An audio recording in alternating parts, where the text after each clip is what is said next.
Hey, church family, it's time for Bible study. We will continue our sessions on Old Testament prophecy. We have looked at the named and written prophets of the Old Testament. We've looked at the Apocrypha, and we've seen a large degree of fulfillment of the words of those prophecies, especially the prophecy of Daniel, which is completely fulfilled in the stories that we read in 1st and 2nd Maccabees, and in the coming of Jesus, and in the destruction of the nation that rejected him. That capped off the fulfillment of Daniel. And so we shouldn't be tempted to look at Daniel and try to interpret it in light of events in our future. There are some surprising places, however, that contain prophecy that has not yet been fulfilled. And I think we should take a bit of a deep dive into that. Now, one of the more important books of prophecy in the Old Testament is the Book of Deuteronomy. Moses speaks of Christ in the future as a prophet like unto him. And Moses is, in fact, a very important prophet. And the prophecy of Deuteronomy is difficult to understand until you read it through the lens of Jesus Christ. Now, the Apostle Paul does that in Romans 10. The writer of Hebrews does that. He reads the prophecy of Old Testament through the lens of Jesus to come up with its proper place. And so there is a place in Deuteronomy that has a very important prophecy that is yet to be fulfilled. And I think since I've talked so much about the fulfillment of prophecy, that we might want to read a little prophecy that has not yet come to pass that we can anticipate in our future. And it's spoken of in a couple of very surprising places. So let's go to Deuteronomy 29. Go to Deuteronomy 29. Let me get my resources squared away here so I can quit dinging. So in Deuteronomy 29, we see the story of the covenant in Moab. This is a little-known covenant. It's very seldom preached on, very seldom studied, because it's very difficult to understand. It's very difficult to actually extract what is the exact nature of this covenant. You know, the covenant at Mount Sinai was very detailed, and it's written. It has specific commands. It has specific curses and blessings for following it that we learned about when I did Deuteronomy 28 and then did the Song of Moses in Deuteronomy 32. All those things have been largely fulfilled. But we have Deuteronomy 29 and this covenant in Moab. Now, it turns out that this is a promise of Jesus, and it is the life that would be the light of men, according to the opening lines of John's Gospel. And they are told that they will have to make a choice between life and death. So let's read this covenant and read it through the lens of Jesus, and then we'll cap it off by going to Romans 10 and seeing what the Apostle Paul says about it and how we know and are so certain that this is about Jesus. These are the words of the covenant that the Lord commanded Moses to make with the Israelites in the land of Moab, in addition to the covenant he had made with them at Horeb. Horeb is another name for Mount Sinai. It means mountain of fire. Moses summoned all Israel and proclaimed to them, "You have seen with your own eyes everything the Lord did in Egypt to Pharaoh, to all his officials, and to all his land. You saw with your own eyes the great trials and those miraculous signs and wonders. Yet to this day the Lord has not given you a mind to understand, eyes to see, or ears to hear." The Apostle Paul says that Israel is still blinded, in part, as the times he wrote the book of Romans. "For 40 years I led you in the wilderness, but yet your clothes and sandals did not wear out. You ate no bread and drank no wine or strong drink, so that you might know that I am the Lord your God. I gave you manna. When you reached this place, Sihon, king of Heshbon, and Og, king of Bashan, came out against us in battle, but we defeated them. We took their land and gave it as an inheritance to the Reubenites, Gadites, and to the half-tribe of Manasseh. So keep and follow the words of this covenant, that you may prosper in all you do. All of you are standing today before the Lord your God, you leaders of tribes, elders, officials, and all the men of Israel, your children and wives, and the foreigners in your camps who cut your wood and draw your water, so that you may enter into the covenant of the Lord your God, which he is making with you today, and into his oath, and so that he may establish you today as his people, and he may be your God as he promised you and as he swore to your fathers, to Abraham, Isaac, and Jacob. And I'm making this covenant and this oath not only with you, but with also those who are standing here with us today in the presence of the Lord our God, as well as with those who are not here today. So this is a covenant that God is making with everybody. It's not just with Israel. It is a covenant with Israel, but it will include the rest of the world.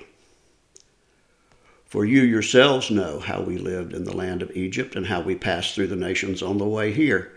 You saw the abominations and idols among you, among them made of wood and stone, of silver and gold.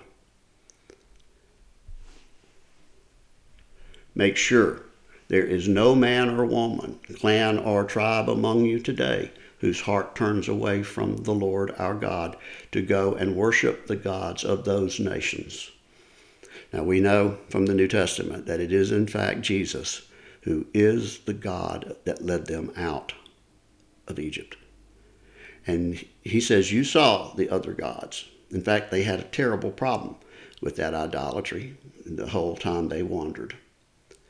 So it says, 18, make sure there is no man, woman, clan, or tribe among you today whose heart turns away from the Lord our God to go and worship the gods of those nations.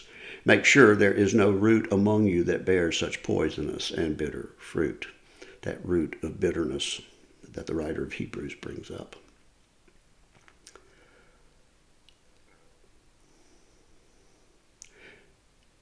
Because when such a person hears the words of this oath, he invokes a blessing, and he invokes a blessing on himself, saying, I will have peace even though I walk in the stubbornness of my own heart. And this is what the stiff-necked people did throughout their history, and largely still do today. Because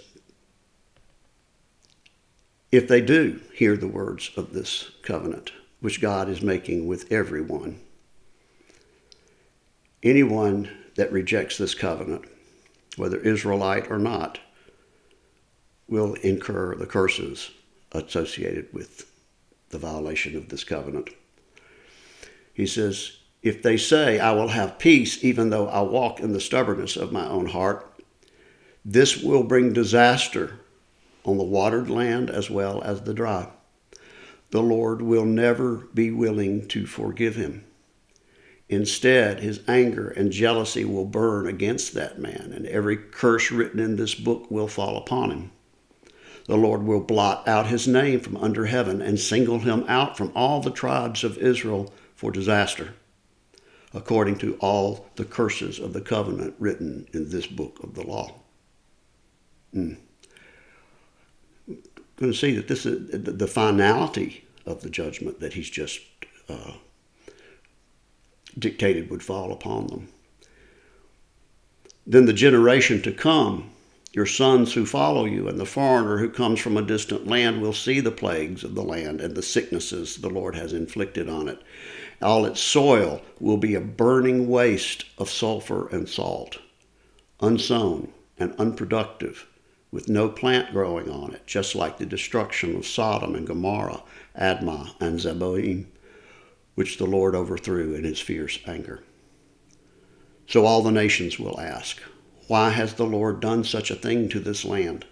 Why this great outburst of anger? And the people will answer, because they abandoned the covenant of the Lord, the God of their fathers, which he made with them when he brought them out of the land of Egypt. They went and served other gods, and they worshipped gods they had not known, gods that the Lord had not given to them. Therefore, the anger of the Lord burned against this land, and he brought upon it every curse written in this book. The Lord uprooted them from their land in his anger, rage, and great wrath, and he cast them into another land where they are today. The secret things belong to the Lord our God, but the things revealed belong to us and to our children forever, so that we may follow all the words of this law. Now, what law is he talking about? I mean, this covenant is in addition to Sinai.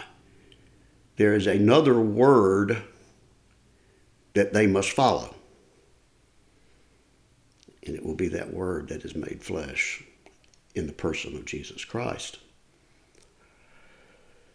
It's so in Deuteronomy 30, it says, when all these things come upon you, when your land is irretrievably and irreplaceably reduced to salt and sulfur, with nothing living and nothing growing. When all these things come upon you, the blessings and curses I have set before you, and you call them to mind in all the nations to which the Lord your God has banished you, and when you and your children return to the Lord your God and obey his voice with all your heart and all your soul, according to everything I'm giving you today, then he will restore you from captivity and have compassion on you and gather you from all the nations to which the Lord your God has scattered you. Even if you have been banished to the farthest horizon, he will gather you and return you from there. Where's he going to return them to if their land is irreversibly destroyed and permanently destroyed? Where is he going to gather them to? Not to a little piece of dirt in the Middle East. But the Lord your God will bring you into the land your fathers possessed, and you will take possession of it. What land did their fathers possess? They were promised a land, but neither Abraham, Isaac, or Jacob ever possessed it. However, they are, since Christ, their descendant, to whom all the promises made to Abraham are fulfilled. It's his land. Abraham saw a city whose builder and maker was God. And as of Christ, all things are being made new. And so he's talking about a heavenly possession, a new heaven and a new earth that he will gather them to.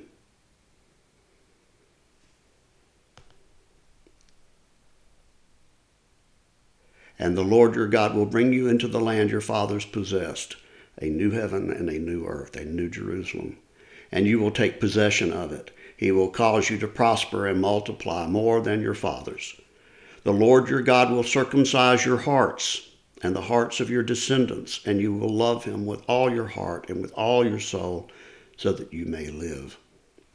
And then the Lord your God will put all these curses upon your enemies who hate you and persecute you. And you will again obey the voice of the Lord and follow all his commandments I'm giving you today. So the Lord your God will make you abound in all the work of your hands and in the fruit of your womb, the offspring of your livestock and the produce of your land. Indeed, the Lord will again delight in your goodness as he delighted in that of your fathers, if you obey the Lord your God by keeping his commandments and statutes that are written in the book of the law, and if you turn to him with all your heart and all your soul.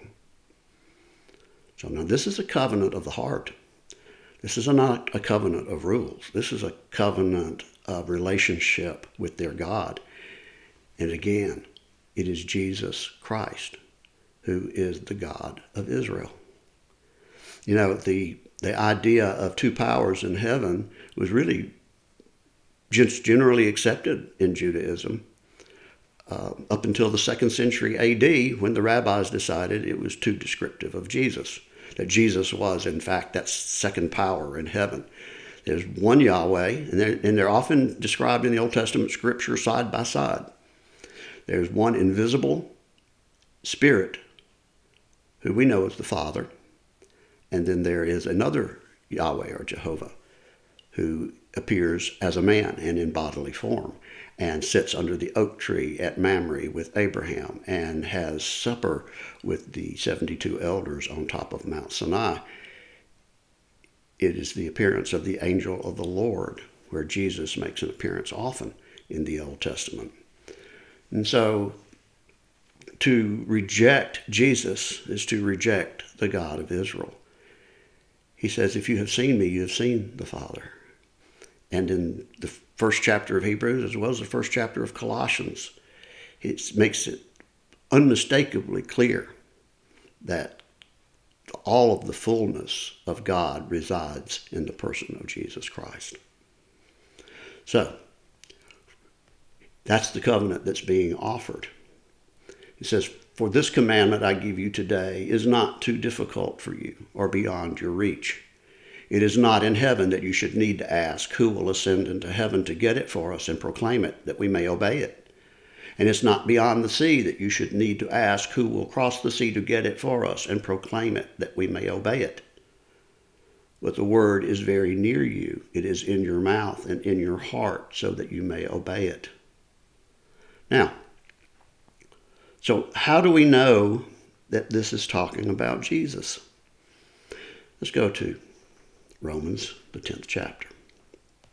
In Paul's letter to Rome, he references this portion of Scripture, and he points out that it is, in fact, talking about Jesus. So if we go to Romans 10,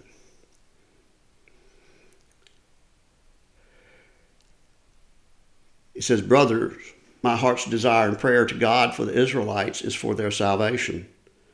For I testify about them that they're zealous for God, but not on the basis of knowledge, because they were ignorant of God's righteousness and sought to establish their own. They did not submit to God's righteousness. For Christ is the end of the law. Christ is the purpose of the law. That's what the law was given for, to shed light on Christ, to bring righteousness to everyone who believes. For concerning the righteousness that is by the law, Moses writes, in the words we just read, in Deuteronomy 30, the man who does these things will live by them. But the righteousness that is by faith says, do not say in your heart, who will ascend into heaven, that is to bring Christ down. God's done that for us. Or who will descend into the abyss, that is to bring Christ up from the dead. God has risen him from the dead. There's nothing left for us to do. But what does it say? The word is near you. It is in your mouth and in your heart. That is the word of faith we are proclaiming. So the life that is being proclaimed by Moses and the covenant made at Moab is Christ. And he says it, but what does it say? It says it's not a hard thing, but how easy has it become?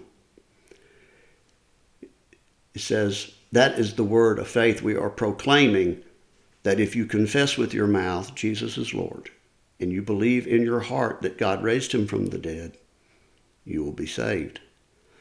The converse is also true. There's terrible judgment on the man, woman, tribe, clan, or nation that rejects Jesus. For with your heart you believe and are justified, and with your mouth you confess and are saved. Let's go back now to Deuteronomy 30. Takes me a little while to get back there.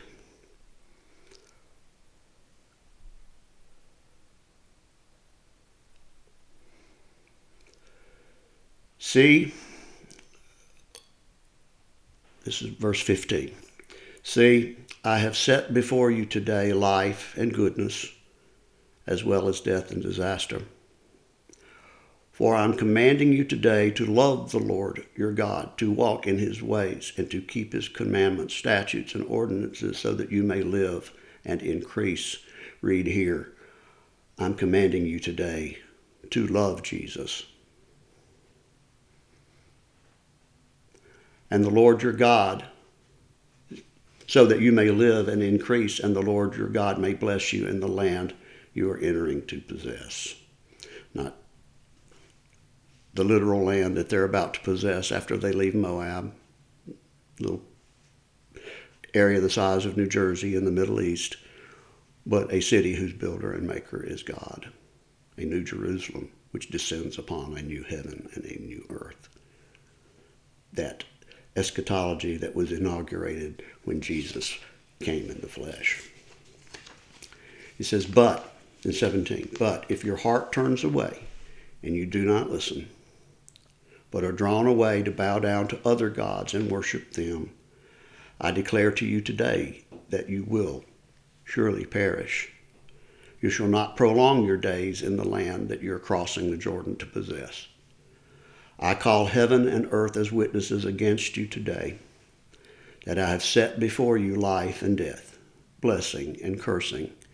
Therefore choose life, so that you and your descendants may live, and that you may love the Lord your God. Obey him and hold fast to him, for he is your life, and he will prolong your life in the land that the Lord swore to give to your fathers, Abraham, Isaac, and Jacob, a city whose builder and maker is God, that Abraham saw. Now, what Deuteronomy 29 describes is a permanent destruction of the nation that rejects their Lord. And we see two destructions in Deuteronomy 28 that have some details in them that are very specific to two destructions that Jerusalem has undergone in the past. One at the hands of Babylon and the other at the hands of Rome. And there's some real fine details in there that allow us to identify those as those, to pair that destructions with those events in our history. There is nothing with which to pair the destruction of Deuteronomy 29.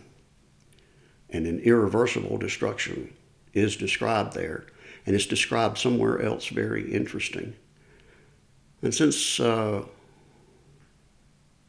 we have a little time here, we might as well go ahead and read that. Let's go to the Revelation, the apocalypse of Jesus Christ, the unveiling of Jesus Christ. Let's go to the 18th chapter, and we're looking at the fall of Mystery Babylon. Now, the Mystery Babylon is in fact Jerusalem. There's far too much Old Testament validation for that. We can go through that in detail some night, but for now, let's just read about this irreversible destruction. And in the words that Jeremiah uses to describe destruction of Jerusalem, where he says that in chapter 25, that the sound of the bride and the bridegroom, the sound of the millstone, and no light will shine in you. But in 33rd chapter, Jeremiah says, they will be again. You will again hear the sound of the bride and the bridegroom, the sound of the millstone, and a light will shine in you again. But in the events of the destruction foretold in the latter chapters of the Revelation that is yet remains to be fulfilled in our future, you can read all of that, but it's summed up again in the latter part of this. And so if we read in Revelation 18 and 21, then a mighty angel picked up a stone the size of a great millstone and cast it into the sea, saying, with such violence, with this kind of violence, the great city of Babylon, read here Jerusalem, will be cast down, never to be seen again. And the sound of the harpists and musicians, of flute players and trumpeters, will never ring out in you again. Nor will any craftsman of any trade be found in you again. nor the sound of a millstone will be heard in you again. The light of a lamp will never shine in you again, and the voices of a bride and bridegroom will never call out in you again. For your merchants were the great ones of the earth, because all the nations were deceived by your sorcery. And there was found in her the blood of prophets and saints, and of all who had been slain on the earth. Speaking of Jerusalem. This is the consequence of the rejection of their God and the following a God of their own imaginations, actually the most naive of all idolatries. This root of bitterness will be the destruction of the nation one final time. But it is for their salvation that it is done, because that will trigger the events where their hearts are no longer hardened and their eyes are no longer blind and their ears finally hear. It is in God's mercy that his judgment comes. Tonight's in-person lesson is going to be the place of tragedy, judgment, and pain in demonstrating the love of God. And so if you can't hear that tonight, we perhaps can do a recorded message on it sometime. But just understand here that this is a very important unfulfilled prophecy that speaks to a final judgment on a nation that rejects its God. And Israel, I echo the Apostle Paul. We want your salvation. We want you to come to the Lord that brought you out of Egypt. We don't want to see you judged. We want to see you saved. Christians do not hate you. We love you. We love the Lord that brought you. And we love you, if for nothing else, because you brought the Lord that saves us today. So, that being said, let's understand the true nature of the days that are ahead of us. Because when we see these events unfold, there will be many that will be confused and dismayed. We don't have to be. We've been told ahead of time. So until next time, take care.